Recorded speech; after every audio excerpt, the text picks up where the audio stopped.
Hey everybody, it's Norm from Tested here at WonderFest 2026. And it's so awesome to meet the model makers and prop makers here, but even more awesome to meet someone from the Tested community. That's right. Chris Lawson, you and your wife go by C2 Lawson. That's right. Who, viewers who watch our live streams, you guys are active participants there. Yeah. And I met you guys last year, was your first WonderFest. Our first WonderFest, yeah. I brought a couple scale models that I built. And yeah. I wanted to bring something a little different this year. So some hand props that I've built. And these are really, really beautiful. So I wanted to, if you could walk me through these hand props, all from Star Wars. And interestingly, they're from the modern generation of Star Wars. And what's great about that is they're bringing back in a lot of the original stuff that was used back in the on the original trilogy, going back to found parts in the 70s. Like this, the holo projector from Andor is based on a 1970s handheld game, Bandai Missile Invader, I believe it's called.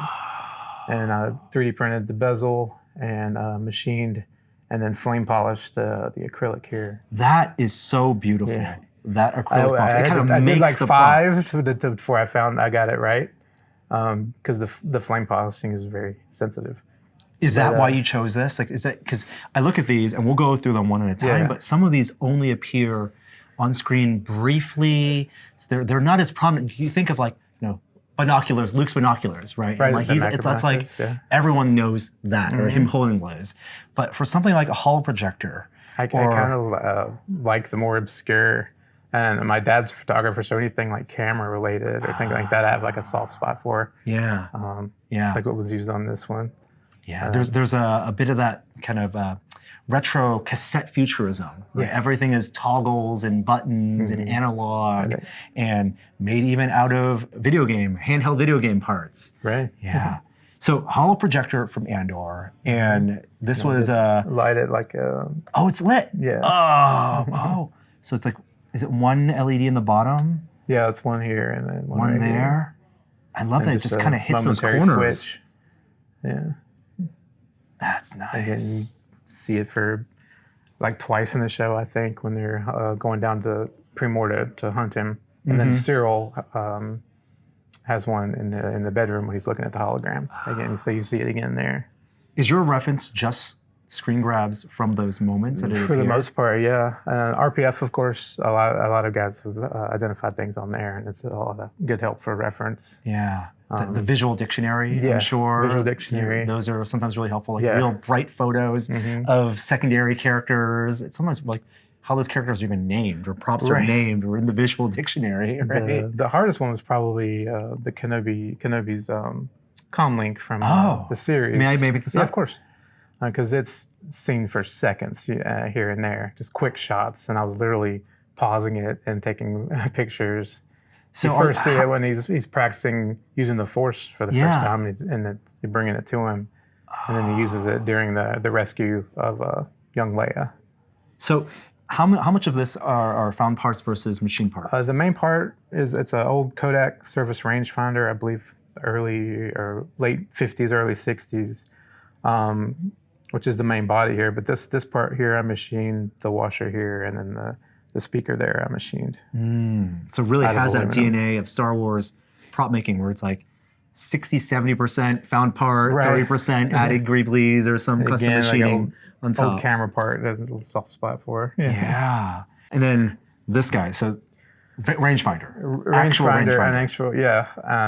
It's based off of a Bell & Howell Zoomatic Director Series tri-lens, which is a lot harder to find. It took me a while to find one. Does that bayonet actually articulate? I don't remember it's not motorized.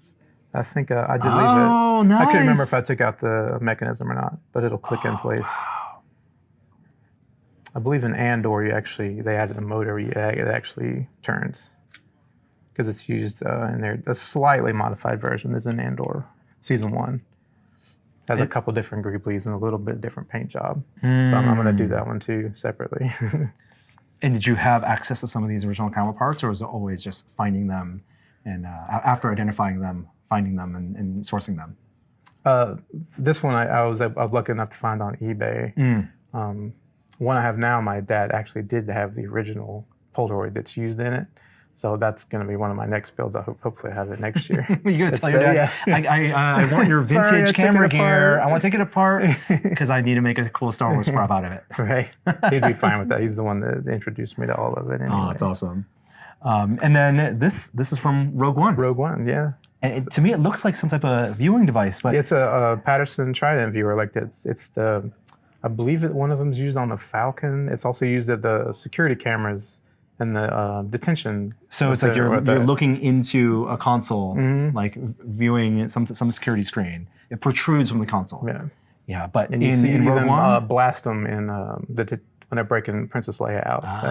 But it's like 6 of them strapped together. Oh wow. Yeah. In Rogue One, though, it is not a viewer. No. Well, you only see it on his belt. And they identify it as what is that? A water tester. Yeah. Water testing kit. Yeah. Interesting. And I even added a picture. This picture here is what my wife did her PhD on, which is an actual Burkholderia studimilii. Am I saying this right? real microorganism. Right. Found in water. Found in water. Got it. Got it. So you're doing a little bit of that world building. Right. How Galen would have used this on the farm. And so like you only see it from one. You don't see the back. So I kind of based this on Luke's macro binoculars, the belt clip on that side. And then I machined either acrylic. This is acrylic here. And there's some aluminum pieces, a heat sink that I machined here for the side of it. I mean, what I love about this is it is so clearly Star Wars because of the way they did the found parts, but it doesn't identify like Imperial or Rebel or Resistance. It is just of the world. A manufacturer in the Star Wars universe would have made something like this, and there's a cohesiveness to that. Right. I love how everything is weathered and beat up. Like I love doing. That's my favorite part. Is just painting it where it looks nice and then just beating it up. Are there other hand props that you wanna build next? The next one I want to do is Nemic's navigational tool, which is the Polaroid my dad gave me that opens up. Yeah. So I've been working on that and getting some parts for it. There'll be a lot of machining on that. So yeah, that one gets a lot of visual love. Yeah. Right. And some great screenshots of it and reference for it. And there's a whole RPF page of everybody trying to identify parts of it and how to build it and everything. So I'm very excited about that one. You're a machinist by trade. These are all the CNC machine. Are you doing parts in batches for folks who might want to I have get some. in? I've done I did a project run for the parts of the Kenobi communicator there, because that part's still readily available on eBay. You can find them pretty cheap. And I do have sets of that available right now on RPF. Oh, that's awesome. We'll make sure to link to the thread. And thank you so much for bringing these wonderful hand props and sharing, the corner of Star Wars that it all feels Star Wars, but that we don't see these brought to conventions, and it's bringing a little bit of RPF love. I wanted to do a little something different this year, so I appreciate it. Oh, well, thank you so much for your time. Thank you. Great to meet you in person. Great to meet you.